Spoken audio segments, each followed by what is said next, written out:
going on, Falcon fan? This your boy Ricondo coming back at you with another video. So today we're going to talk about the state of the Atlanta Falcons before the start of free agency. The tampering period starts tomorrow. So let's talk about that. Before we get into the video, please subscribe to the channel. Please hit notification bell, when I drop another video. Please hit the like button so I know you guys like to hear what I talk about. And then please hit the share button so my video can go throughout the YouTube universe so more people can hear me talk about these Atlanta Falcons. So let's get into the video. So guess right now everybody heard the breaking news. Tom Brady has decided to come out of retirement. So the NFC South, it's not I guess it's not as winnable as we thought at the beginning. And then if you compare that also with the Saints and the Carolina Panthers going after Deshaun Watson, I say the NFC South could really be interesting this season. So just stand by to see what happens with the Saints and the Panthers on the Deshaun Watson trade they're trying to get. And then, of course, we got Mr. Tom Brady back in with the Bucs. So NFC South, before I said it could be winnable, we win NFC South, we're back in the playoffs.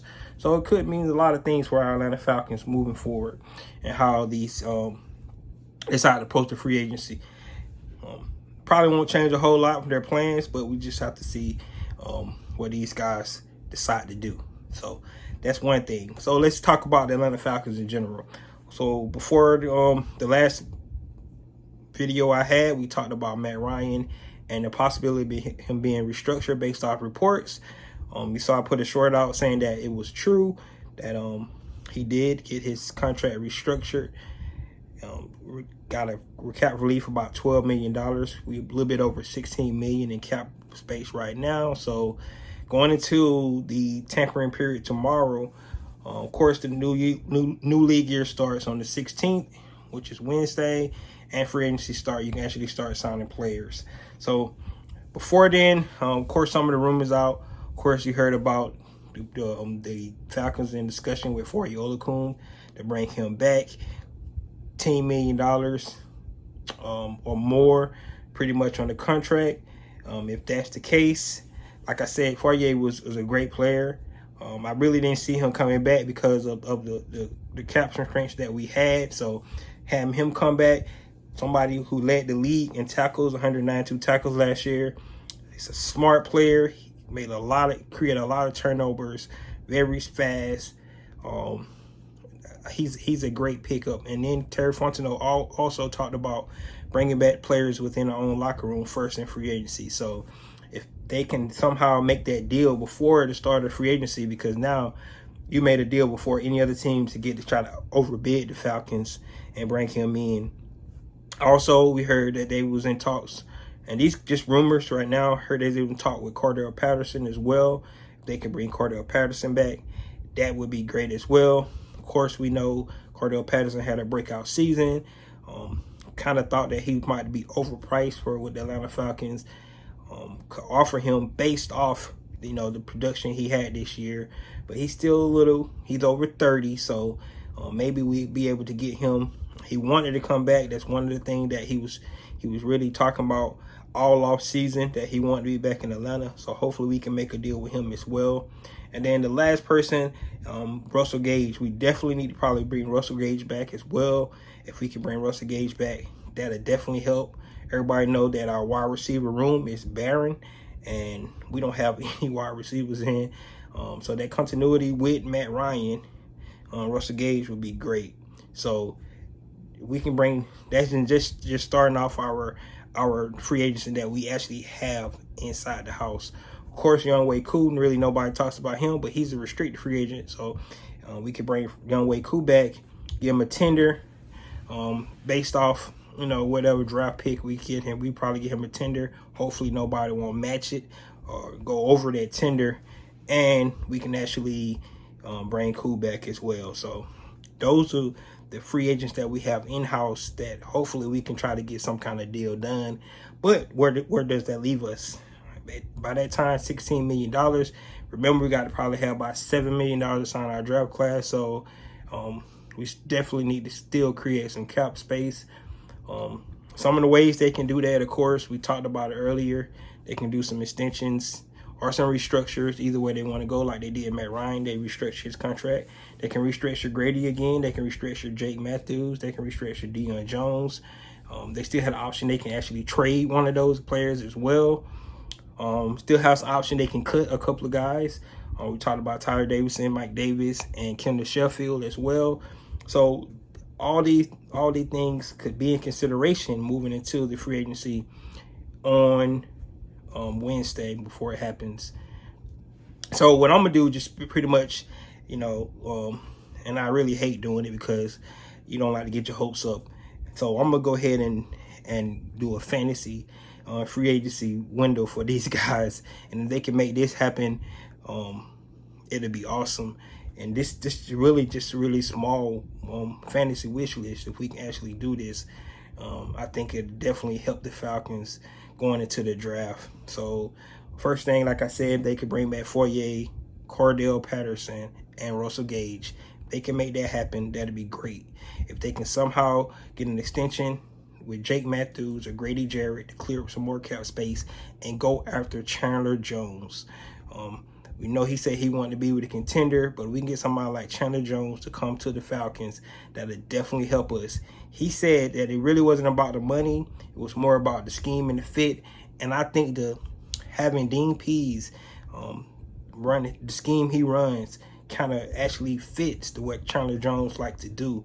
And if we could kind of convince him that he's going to be our #1 pass rusher coming in, that'll be great. Of course, he's going to want to get paid probably $15 million. I know we talked about making a splash move, and one player is not going to get us over the hump, but we have to start somewhere. And I believe somebody like Chandler Jones coming in would definitely help with that. So if we can somehow get Chandler Jones here, like I said, this is my wish list. We get Chandler Jones here along with Fourier, Cordell, and Russell Gage moving into the draft. I think that'll be a great start for the offseason for the Falcons.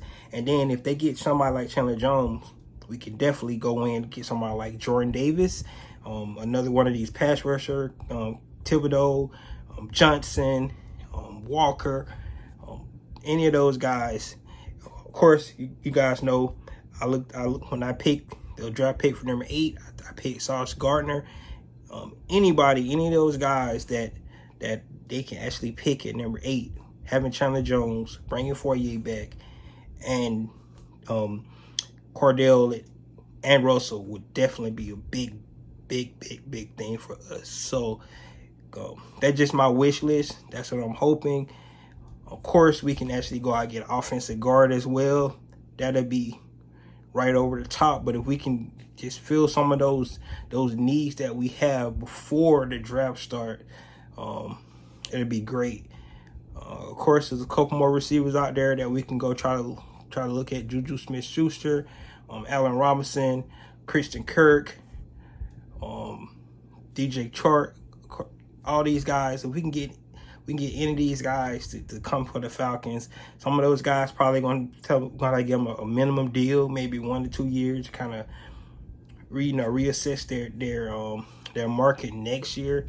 If they could have a breakout season like Cordell did last season, something like that, and they can get it, might get a bigger payday coming the next season. But guys, Tom Brady coming back kind of changed the landscape of this season. We want to be competitive. First thing you want to do in any division in football, you want to try to win your division. Tom Brady come back kind of makes that more hard. And then to top on that, the other two teams in the division trying to go get Deshaun Watson is also a big deal. So that's what I think. That's where we're at right now. Hopefully we start hearing some more tomorrow when they can actually start talking to some of these players. We get some more ideas of what they're going to do. They still need to clear up more cap space. I'm not sure what's the hold up with the extensions, if they want to have Grady and Jake part of the future of this team. If that's the case, I would think that would be some of the easy decisions they could do to get those guys extensions. Deion Jones is a different story. I'm not sure if they want him to be the future.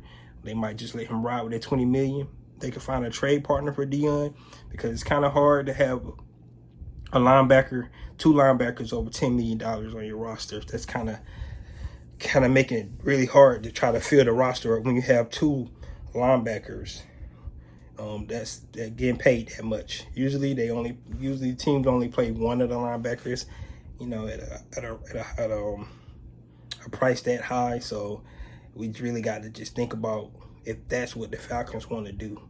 So short video, guys. That's where the Falcons at. Tom Brady is back into the division.